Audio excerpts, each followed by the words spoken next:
Добро утро, почитувани. Уште едно македонско знаме се вее на Јужниот пол, а се снима и филм документарен за студените глечери за вечниот студ на петтиот по големина, поголем од Европа континент. Директно од Антарктикот, почитувани, во студиото на Телма, Феми Даут, наш кинематограф. Добре дојде и добро утро. Добро ве најдов, добро утро. Со какви впечатоци ни доаѓаш од Антарктикот? Кога се врати во Македонија? Пред скоро недела ден се вратив од Антарктикот. Впечатоците уште не можам да се ги приберам реално. Некои се студени, некои се топли, иако беа толку, мислам, ладни температурите, меѓутоа емоциите да. Самата атмосфера, амбиент каде што обстојувавме, мислам, тој период од една недела на базата, сите емоции беа толку топли, пријатни, доста позитивни искуства со колегите од другите земји кои што беа присутни на таа база, така да уште се така некако свежи. Ни ги стопли срцата и нам, еве вака на луѓето кои веќе знаеме, а се надевам и на гледачите кога ќе го видат македонското знаме развиорено тамо, со оглед на тоа што си еден од неколку теми на македонски граѓани кои биле на Јужниот пол, на Антарктикот биле. По мое сознание, само по тоа што професорот Пимпирев ми го кажа, дека првиот беше професорот Угриновски. Официјално јас сум као вториот. Биле и наши алпинисти Кедев. Не знам дали беа на базата, не знам дали базата, на врвот. На врвот можда, да, меѓутоа тие се посебни експедиции кои што се алпинистички, меѓутоа кои истражувачки, во нашата сфера не. Станува збор за истражувачка база. Да, истражувачка база, да. Иако исто тоа беше многу битно за бугарската експедиција, каде што првпат стапна на островот Смит, како истражувачка експедиција, бидејќи претходно само 3 или 4 експедиции имаат стапнато, кои што се алпинисти со хеликоптери, со посебни средства за да може да стигнат на тој остров. Ајде се убаво со ред да ни раскажеш како прво што бара македонски кинематограф, значи филмаџија, еве. Инаку со Феми Даут, веројатно по широката публика те памети се уште по извонредниот успех на нашиот филм Медена земја, беше таму кандидат за Оскар. Да, бевме за 2 номинации, значи во 2 категории. Причината за тоа што бев на Антарктика е покана од бугарските продуценти Јулија Чалкова и Елени Декидис, каде што овој проект го почна да го работат уште пред 2,5 години како идеја. Меѓутоа дојде време да се реализира оваа година, бидејќи сепак е некаква си процедура, аплицирање по филмските фондови, па чекање средства и дозволи, да. И така да дојде оваа година време за реализирање на тој проект, на покана на Елени и на Јулија. И почнавме фактички 2020, крајот на 2020 да разговараме на оваа тема, имавме средби со професорот и некако ни беше толку интересно да не знаеме што да очекуваме, како да се постапиме во однос на припреми на снимање на такви работи, меѓутоа со помош на колегите од институтот ни објаснија што како се случува таму, какви се условите, временските услови. Ајде малку ќе да прекинам и како до објаснување за гледачите, станува збор за бугарскиот професор геолог Христо Пимпирев, истражувач, научник, кој со години го проучува Антарктикот, ги проучува глечерите, проучува климата таму, проучува промените, климатските промени. И веројатно тој ја предводеше и сега експедицијата. Тој е пионерот и мислам дека тој е главната причина за тоа што не бевме на Антарктика. Вие всушност снимате документарен филм за него? Да, за него, тој за животниот опус и неговата кариера кој што ги има поставено и стандардите на Антарктик, значи базата, сите тие работи кои што се на базата се на иницијатива на професорот Пимпирев. Тој е легендарна личност, мислам, и за бугарскиот народ, бидејќи има поставено нешто што други луѓе може се не може да го постават, меѓутоа имал голема визија и бил човек кој што сакал да... Да, веќе е возрастен човекот, меѓутоа се уште активен, 70 на години. И 2 години наполни баш на базата, тогаш му славевме и роден ден. И како се слави роден ден на Антарктика? Интересно, како домашен амбиент. Пиво имаше? Да. Не мора да го ставите во фрижидер? Не мораше на фрижидер да се стави, да беше доста доволно ладно.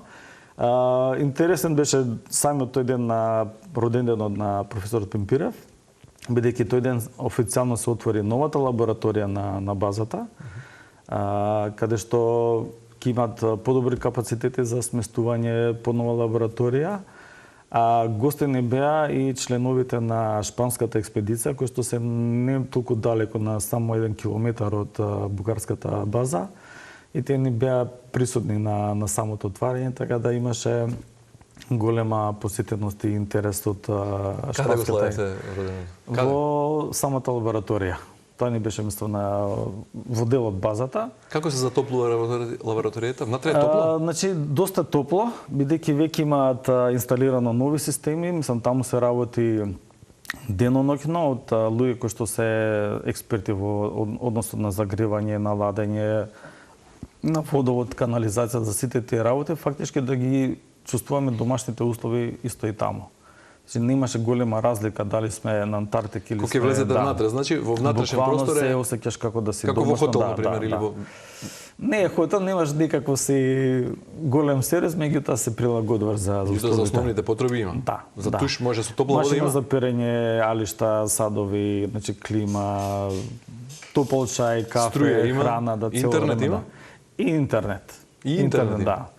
Благодарејќи нели са на новата технологија со Starlink и останатите можности, значи условите беа како да сме дома, меѓутоа сме на 15.000 километри подалеку од дома. Да, рековме јужниот пол е еден од 7 континенти, 5 по големина, поголем од Европа е. Значи огромно пространство на територија, поголемо, тоест помала од Русија, меѓутоа поголемо од Европа. Станува збор за огромно пространство на земја, замрзнато е се. Веројатно земја како земја се гледа? Видовте? Се гледа, да, генерално на базата кај што ние престојувавме, веќе подолго време се гледаат земјини површини, бидејќи глечерите веќе се растопени, значи тоа е процес кој што веќе не се сопира. Се откриваат и нови земјини површини, бидејќи самиот циклус, нели, мразовите се топат. И така да имавме прилика да осетиме на дел од базата, не толку далеко од базата, на километар и пол, остатоци од вулканска лава и од прашини кои што се дојдени на 40 километри од самата база. Значи пред можда милиони години, кога се случувале еволуции, тогаш било експлозија на Descension вулканот и се осеќаат се тие негови траги, значи, на 40 километри од вулканот. И сега, како што се растопува мразот, се појавуваат и тие... Така, значи ова има повеќе врска со тие циклуси и со климатските промени, веројатно многу помалку со фактот што на јужната полутопка во овој период е лето и вие отидовте во веројатно најтоплиот месец, ако може така да се каже, ако има најтопол месец, има на Антарктика. Генерално да, температурите беа околу 0. Тука беа, значи, плюс-минус 2 степени, значи не е како што велат пингвините да паѓаат во несес, не паѓаа пингвините. Не паѓавме маце во несес, меѓутоа имаше денови каде што ветерот беше доста силен, околу 70 до 100 км на час и тогаш го сеќавме вистинскиот студ. Тоа станува збор за еден остров таму, вие бевте на остров? Да, ние бевме на островот Ливингстон. Да. Околу морето е замрзнато, не? Не е замрзнато, меѓутоа често се случуваше не толку далеку од самата база да има одрони од глечери кои што подоста на самата површина да пливаат на морето, на површината и фактички тоа како што они ни го каже како термин се вика ледена супа. Тука го гледаме дека цело време се мразници на самата површина од водата. Повеќе мраз во водата отколку вода. Да, дефинитивно. И тоа беше нешто што не беше као малце невообичаено, па моравме да пловиме многу внимателно покрај самите гличери, тоест ледени супи. Веројатно и ниска надморска височина, бидејќи сте на остров и веројатно... Ние бевме на 15 метри, 20 метри надморска висина, мислам базата каде што е поставена беше на толку, на 20. Добро, поминавте тамо, колку луѓе бевте вкупно? Експедицијата, значи бевме 20 на луѓе, меѓутоа се вкупно на базата беа околу 55 луѓе, кои што имаат и други мисии. Мислам, како што спомнав пред малку, тие се луѓе кои што се ангажирани за градбата на лабораторијата и за овозможување на сите услови. Значи и логистика, и истражувачки тим, и вие што снимате? И ние бевме 4-члена група као филмска екипа. Значи бевме јас како снимател, Јулија Чалкова како извршен продуцент и асистент на режа, можам да кажам. Даниел Вучков ми беше мој асистент и звукоператор и Волфганг Кнопер кој што е креативен продуцент. Ние бевме четворицата кои што бевме. Чии гости сте таму? На овие луѓе кои се постојано таму во базата? Да. А тие се? Тоа се основачи на Бугарскиот антарктички институт. Тие се основачи, тие се луѓе кои што ги покануваат и останатите. Таа е база на Бугарија. Да. Бугарите ја оперираат, тие ја менаџираат и таму е редовен гостин веројатно професорот кој истражува таму. Да, професорот е таму секоја година. Мислам дека само еднаш или два пати нема отидено на островот, меѓутоа сите останати експедиции е Пимпирев е повеќе во Бугарија или повеќе на Антарктика? Од 365 дена секаде на светот. Секаде на светот. Да, меѓутоа е професор исто на универзитетот, така да престоја таму, има многу експедиции, човекот има голема желба за патување, откривање на нови пространства, затоа уште го држи тој ентузијазам. Да. Добро, вие поминавте таму, рековте 6 дена. Да, 7 дена. Фактички 6 ноќи, може да се каже. 6 ноќи. Успеа да заспиеш ноќето? Успеав, бидејќи самото стигање таму беше доста напорно и сите бевме некако уморни, меѓутоа бевме доста возбудени од една страна, бидејќи сикаш овдека си дај да искористиш што е можно повеќе. Меѓутоа да, кога доаѓаше време за спиење, таму околу веќе 11-12 пополник, веќе се стемнува таму, кога се стемнува, кога се разденува? Тоа беше многу интересно, се стемнуваше околу 11 пред полноќ. Значи доцна, ептен доцна, а се разденуваше околу 4 наутро. Значи сега се оние 5 сати беа долги денови. Тие беа долги денови, меѓутоа веќе почнува да се продолжува ноќта, да се скратува денот.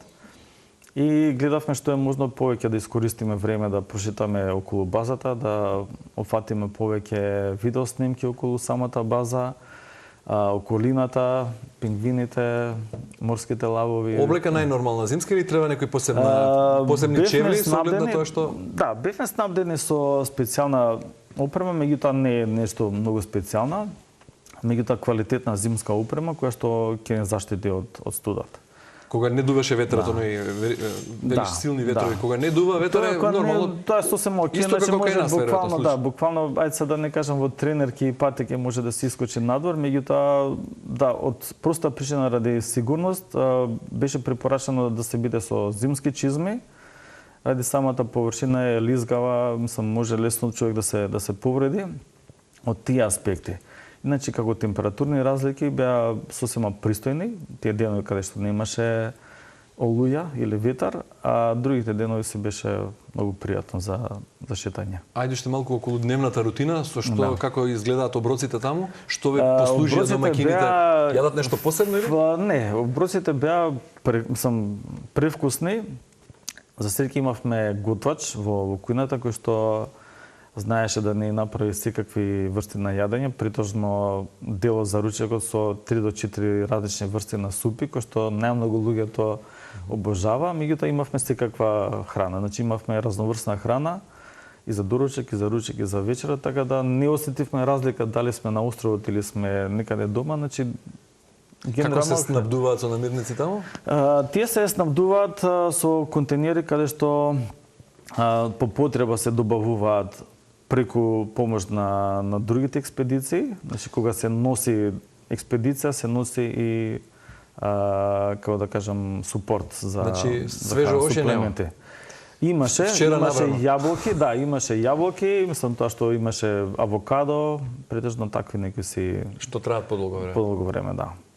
Банани имаше до некој време, зависи какви количини има, меѓутоа... Има некоја препорачана храна од домаќините што треба да се јаде за такви услови за телото? Препорачана храна не, меѓутоа суплементи кои што моравме на некој начин да ги примаме, како витамини, различни типови на витамини, за да си го нахраниме телото со имаме некој недостаток на витамини, си ги компензиравме со тие суплементи. Добро, ова е за луѓе кои престојуваат курс период, не е ни толку битно, меѓутоа за оние кои се постојано таму, веројатно може да има некој специфичен режим на исхрана. Ни рекоа да внимаваме дека требаше постојано да се мачкаме со крема за сонце против изгореници, бидејќи UV-зраците се доста силни. Имав на 2 дена, како да кажам, мала иритација на очите, бидејќи не носев наочари, па веќе после вториот ден осетив некој си таква воспаление на очите. Значи задолжително и очила за сонце. И очила за сонце. Значи тоа не беа задолжителни дури во програмата која што не ја наложија уште пред да појдеме на Антарктик. Имавме листа со must have работи кои што мораше да се ги набавиме претходно и со тоа да се. Добро, рековте, не може да се чувствува човек како дома, како во домашно услови, нема луксус од типот на како да не биде како хотел со. Меѓутоа, во што сте сместени таму? Тоа се монтажни објекти? Тоа се монтажни објекти, значи можам да кажам како дрвени бараки, кои што се доста познати кај нас во Скопје. Меѓутоа, во самите соби имавме 4 кревета, мислам, зависно од големината на собите, беа од 2 до 4 сместувачки кревети. Значи нема луксус сега само во соба. Луксус, да. Немаше такви луксузи, меѓутоа и тоа беше интересно бидејќи тука се случува доста муабети, како помина денот, па што да правиме утре, па се слушаат различни приказни. Како што со цимери проче може да биде интересно. Да, буквално беше така и слушаш приказни кои што се случувале уназад 20 години. Вака беше пред времето, па не знам што. И тоа нешто што ни даде некаква си убава атмосфера и убав амбиент додека пристувавме. И која е најинтересна приказна што ја слушна за Антарктикот, што претходно не ја знаеш и покрај тоа што 2020 размислуваш и се подготвуваш? Имаше, значи, неколку пати им се случило на луѓето кои што биле на таа експедиција. Во поранешните услови немале доволно, како да кажам, сателитски уреди, телефонски уреди или не знам комуникација. И неколку пати се имат изгубено околу базата, си викаш аде на 50 метри да отидеш да завршиш една работа, се спушта магла или ветер, да после тоа не можеш да најдеш базата и кружиш по 2-3 сати додека најдеш базата. Така да тоа се случувало често. Меѓутоа денес со помош на комуникација, да, значи буквално беа опремени секоја група која што ќе се оддалечи од базата се стои со радиостаница и на одредено време се комуницира со командирот на базата каде што мораше да се координира кој каде се наоѓа, колку време ќе се наоѓа, која е неговата мисија, значи веќе има некаков си ред и дисциплина на самата база. Тоа е една од начините за да може да се функционира како што треба. Како изгледа природата, пејзажот таму? Се гледа само море околу или да, море, планини, мраз и дел така земјина површина. Преубаво од една страна бидејќи и во истата позиција која ќе доеш, да речеме наредниот ден, да застанеш пред една планина, во текот на денот се менува 5 до 10 пати сликата. Сикаш како е можно, значи една позиција, ист простор, меѓутоа да изгледа 10 пати различно и секој пат е доста импресивно, сикаш можеш тука цел ден да седиш од сабајле до вечер и да не ти биде досадно. Оваа вода што ја гледаме на екраните моментално е Тихиот океан. Кој е океан таму? Ова е веќе па тука веќе тука се мешаат, значи Тихиот и Атлантскиот океан. Така да ова е веќе некаква си мешавина помеѓу двата океани. Успеа да допреш водата? Да, дефинитивно многу студена е. Мислам температурата е околу 2-3 степени на самата вода. Солена во секој случај и тука имавме прилика на секое пловење, значи од базата кога се селевме на кај бродот и обратно, моравме да ги обликуваме овие специјални костими, бидејќи тоа не беа задолжителни. Задолжителни при транспорт? Да, при транспорт, бидејќи самиот чамец не може да стаса до самата површина на островот. Ова е тоа? Да, тие се тие ледени супи. Супа со мраз. Така е. И тие костими мораше со тие костими фактички влегувавме во вода за да можеме да се качиме на самиот чамец. Без друго немаше шанси да полунуркачко дело, полу така, на некој начин. Мислам немаше само нуркачка маска, другото беше без глава во вода. Без глава. Тоа не рекоа, пазете се само на. А кога ќе влезеш во вода, студено е со тоа дело или? Не. Значи не осеќаш никаква има термичка изолација, тоа беше барем многу корисна работа и тоа го користат не само ради вода, во тие некои екстремни и ладни услови. А потоа што си мокар или не пречи? Не пречи, значи не се чувствува никаква. Значи водоотпорни се костимите, тоа беше олеснителна околност. Жив свет има освен пингвини? Пингвини, или не видовте ни пингвини? Видовме доволно пингвини, морски лавови. Виде нешто од ова што го спомнав? Значи имавме од тие доволно, имавме прилика да бидеме непосредно блиску до базата. На самата база има доста такви залутани пингвини и морски лавови кои што наоѓаат простор да се одморат, да се легнат тука покрај самата база и да се уживаат на тлото. А зашто се заскитани, велиш? Бидејќи ги нема во поголем број или? Не, ги има во доста голем број, меѓутоа самата експедиција или сите останати научници кои што доаѓаат сака да ја заштитат природата на секаков можен начин. Дури едната од инструкциите кога пристигнувавме на базата ни беше препорачано да нема доволно блискост со самите животни, чисто од небрежност. Значи се појавуваат и различни болести кои што пред неколку години имало птичи грип, затоа не дозволува да се доближуваме многу до пингвините. Во овој случај немаше, меѓутоа чисто ради безбедност. А други птици, други животни? Имаше доволно птици, сега не ги знам кои врсти. Но има летаат? Има доволно птици и тоа поготово на тие предели каде што се поголемите колонии со пингвини и морските лавови, таму се и птиците. Таму се поголемите колонии, може таму буквално да се види пространство од илјадници, планина и се гледа земја, растенија има некакви? Растенија нема, ако се земат како молови, само такви. Трева нема на земја? Трева нема. Значи има доста моловска површина и тоа на одредени места кои што исто се дел од истражувањата, каде што се земаат често примероци од моловите и се вршат наредни истражувања. Тоа им беше дел од начинот кај што ги прават тие. Мов на земја или како? И на земја и на карпи.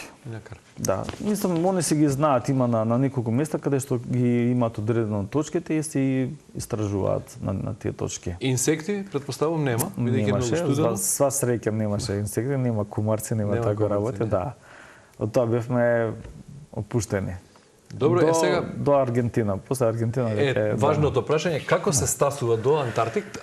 Има ли веројатно на континентот има аеродром? Можност да се слета со оние специјални авиони. Меѓутоа не каде што бевте вие на тој остров, како се стасува до таму? Се стасува, ние овој пат стасавме преку Пунта Аренас, значи со авион. Тоа е најјужниот град во Чиле? Најјужниот град во Чиле, да. Тоа го викаат исто како крајот на светот, бидејќи подоле веќе нема никаква цивилизација. Од Пунта Аренас се патува со авион кој што го оперира, мислам дека португалскиот авиооператор и мораше на некој начин целиот авион да се наполни до последно место за да може да одлета авионот, бидејќи тоа се скапи дестинации. Меѓутоа има таму и туристи или само специјални членови на оваа експедиција? Во конкретно случај бевме само експедиции. Значи не имаше туристи, иако се најавуваат, има доста туристи, меѓутоа тие претежно патуваат со крузери кои што исто поминуваат од Пунта Аренас и од Ушуаја. Добро.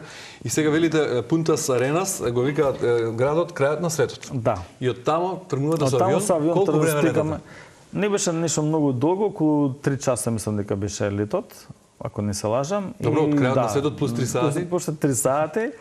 И после тие наредни 3 сати требаше да се трансферираме од Котно. Каде слетавте? На каков е тој? Како изгледа тој на остров, значи на земјен аеродром. Значи нема асфалт, нема ништо, значи таква е површината на земјена површина. Меѓутоа нема ни снег. Немаше снег, значи на тој остров на Кинг Џорџ сва среќа. Мислам сега овој период нема снег. Меѓутоа кога е веќе подосна, кога е кај нас лето, таму е веќе зима. Тие линии веќе не функционираат. Тешки се за пристап. И потоа од авион не проведоа со автобус до самиот брег, каде што не чека зодијаци, тие се така наречени глисери, воени глисери, кои што од таму не пренесоа на бродот Свети Кирил и Методи. Чекајте сега, со глисерот колку време се патува? Тоа е многу кратко, значи 10-15 минути не е. Значи трансферот од Копно до самиот брод каде што цела експедиција се И после со бродот колку време? И после тоа уште еден ден со брод од островот Кинг Џорџ до островот Ливингстон. Од остров до остров уште цел ден? Да. Значи околу 15 часа мислам дека беше патот до наредната дестинација. А како се лета до крајот на светот инаку? Со комерцијален лет, веројатно? Со комерцијален, да, комерцијален лет. Ние во конкретно случај бевме Софија, Рим, Буенос Ајрес, Сантијаго, потоа во Пунта Аренас и Пунта Аренас Кинг Џорџ. Колку трае патувањето? Целото вкупно од значи, дома до од дома до назад соседа експедицијата траеше негде околу 27-8 дена, од кои што не во еден правец е вака. Во еден правец беше некои 9 дена отприлike. Добро, тргнувате од Скопје од дома и тамо стасувате за конечно човек да може да се истушира. 9 дена, да, отприлike 9 дена. Претходно нема хотел, нема има хотел, бидејќи самите конекси се така организирани, бидејќи нема редовни линии и мораше да се чека по 2-3 дена во Буенос Ајрес, 2-3 дена во Пунта Аренас, па земавте душа, значи да, имаше мали екскурзии имаше во текот на летото. И после тоа со бродот стасувате тамо и тамо веќе готово тамо сте сместени 6 дена. Се викаш овдека доаѓаш и не ти се враќа назад на некој начин, да. Тоа е моето да, во секој случај. Значи кога би имал прилика би одел почесто. Зошто велиш не ти се враќа дома? Се работи за една друга енергија, мислам, тоа е некаква си друга планета. Тотален мир, изолиран од сите овие, ајде да кажам, не знам, дневно политички настани, збегнувања, нема собраќај, нема гужва, нема протести. Се кажеш, како може да живее еден човек, тоест во една иста планета да имаш и некој тотален мир, тотален друг универзум, и после тоа се враќаш во реалноста каде што продолжува со сите тие секојдневни проблеми. Добро, но има интернет, така што веројатно ќе стаса стресот некако таа комуникација некако е окей. Добро, за 6 дена што се сними и за што станува збор во документарниот филм? Рековте за делото и животот на професорот Пимпирев, меѓутоа и за неговите истражувачки проекти таму, што истражува, на што е фокусиран и документарниот филм, како ќе се вика и кога ќе може да го видиме? Се уште, значи, Носфера е работен настав на документарецот. Ќе се работи најверојатно до крајот на септември ќе се монтира документарецот, бидејќи во недостигна време за снимањето на Антарктик, мора да се некако снабдеме со некои архивски снимки кои што професорот од претходно ги има направено со други експедиции. Значи нема да патувате пак за снимање или ја би сакал, можно е, значи не е исклучена можноста, меѓутоа сепак е таа долга процедура, не знаеме дали ќе се оствари или не. Меѓутоа самиот документарец се работи околу професорот, неговото влијание, неговото присуство на островот и тоа што има постигнато за самиот Антарктички институт. Бидејќи тој е основачот и пионерот на таа база да се најде на Антарктика. Рековте островот, базата е во надлежност на Бугарија, значи виза не ни треба за таму? Не ни треба. Не требаше да поминува и таа визна процедура? Само добро расположение и волја да се отиде до таму. И за волја за пат. Да. Екипата што снима, работела, прочитав некаде и за National Geographic и за Netflix. Да, Волган Кнопер е еден од продуцентите кој што има работено тез веќе 40 години на оваа сфера, мислам работи на документаристиката со Девид Атенбороу. Исто продуцент беше Леонардо Ди Каприо на документарецот Sea of Shadow, кој што не беше во компетиција на Sundance 2019, каде што освоја награда од публиката. Така да со него многу добро поминавме, си имаме уште и претходно имавме комуникација со него. И тој ни даде некаква си плюс поддршка, малце повеќе искуство и од мене и од останатите членови од филмската екипа. Така некако мораше да се координираме за многу работи, бидејќи самиот тој има присуствувано на многу експедиции, исто вакви, да кажам, екстремни, и ни дојде од корист неговото искуство. Така, добро, Феми, драго ми е што со вакви впечатоци се враќаш од Антарктикот и што ги сподели со нашите гледачи. Се надам уште ќе ми траат, уште долго време, бидејќи само тоа што таму ќе се доживее, мислам дека се уште ќе ќе трае. Се надевам дека ќе успееш и преку камерата да ни го пренесеш тоа што си го снимал таму. Имаш доста материјал, имам доста материјали, да. Не е само ова што го видовме сега. Не, ова се само мои фотографии лични кои што се направени од мој телефон, меѓутоа камерата сними многу повеќе. Филмскиот материјал е веќе во продукција и тој се работи. Видовме како се спушташ и на фотографии во глечерите. Да, во глечерите, тоа беше една од поимпресивни работи кои што ми се случија на тој остров.